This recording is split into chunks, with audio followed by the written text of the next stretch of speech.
नन्ही कहानियाँ टेल्स। आज की कहानी है राजा भोज और गंगू तेली की। मालवा की धरती पर जब सूर्य की पहली किरण पड़ती थी तो उज्जैन नगरी सोने की तरह चमक उठती थी। इसी नगरी पर राजा भोज राज्य किया करते थे।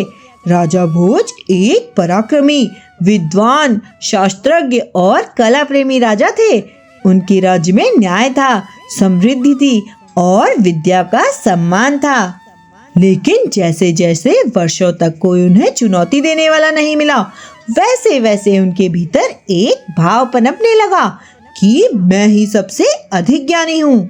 एक संध्या जब राजा भोज महल की छत पर खड़े होकर नगर को देख रहे थे तो उन्होंने सोचा, मेरे राज्य में किसान हैं, व्यापारी हैं, कारीगर हैं, लेकिन सब मुझसे सीखते हैं, कोई मुझे सिखाने वाला नहीं है। अगले दिन दरबार में उन्होंने घोषणा की कि जो भी उन्हें प्रश्नों में हराएगा उसे वो आधा राज्य दे देंगे। नगर में ये बात आग की तरह फैल गई। लोग आपस में कहने लगे, राजा भोज से कौन जीत सकता है, उनसे बड़ा विद्वान तो कोई है ही नहीं। तभी किसी ने कहा, विद्वान नहीं लेकिन समझदार तो गंगू तेली है। ये बात सुनकर सब हंस पड़े, लेकिन ये बात धीरे धीरे राजा के कानों तक पहुंच गई। गंगू तेली रोज सुबह बैलों को कोल्हू में जोतता, सरसों और तिल का तेल निकालता। उसके पास ना ग्रंथ थे, ना शिष्य थे, लेकिन उसके पास था तो उसका धैर्य, अनुभव और निरीक्षण शक्ति। वो लोगों को देखता, समय को समझता और कम बोलकर सही बोलता। राजा भोज ने आदेश दिया, उस गंगू तेली को दरबार में बुलाया जाए। अगले दिन दरबार सजा था, सभी विद्वान पंक्तिबद्ध थे। गंगू तेली तेल लगे कपड़ों में नंगे पांव दरबार में सिर झुकाए खड़ा था।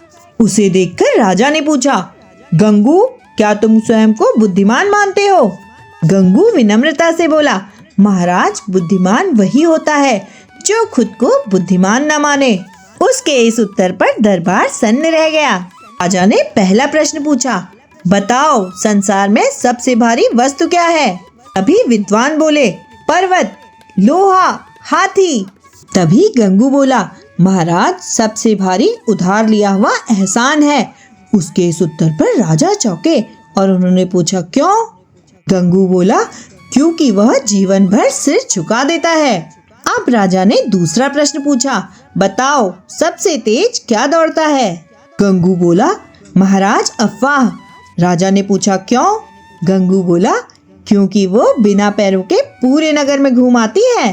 राजा ने तीसरा प्रश्न पूछा, सबसे अंधा व्यक्ति कौन होता है? गंगू ने उत्तर दिया, जो सत्य देखकर भी उसे मानने से इनकार करे। राजा का अहंकार धीरे धीरे टूटने लगा। राजा ने अगला प्रश्न किया और पूछा, राजा किससे डरता है? गंगू शांत था और वो बोला, राजा अपनी ही गलतियों से डरता है, क्योंकि प्रजा सब देखती है। राजा का अगला प्रश्न था, धन बड़ा है या समय? गंगू बोला, समय महाराज। राजा ने पूछा, क्यों? गंगू बोला, धन से चीजें खरीदी जा सकती हैं, पर बीता समय नहीं खरीदा जा सकता। राजा ने अगला प्रश्न पूछा, बताओ सबसे बड़ा रोग क्या है? गंगू बोला, असंतोष महाराज। राजा ने पूछा, क्यों? वो बोला, क्योंकि वो सब कुछ होने के बाद भी मन को खाली रखता है। राजा ने अगला प्रश्न पूछा, बताओ सबसे बड़ा धन क्या है? गंगू बोला, सम्मान महाराज। राजा ने पूछा, क्यों?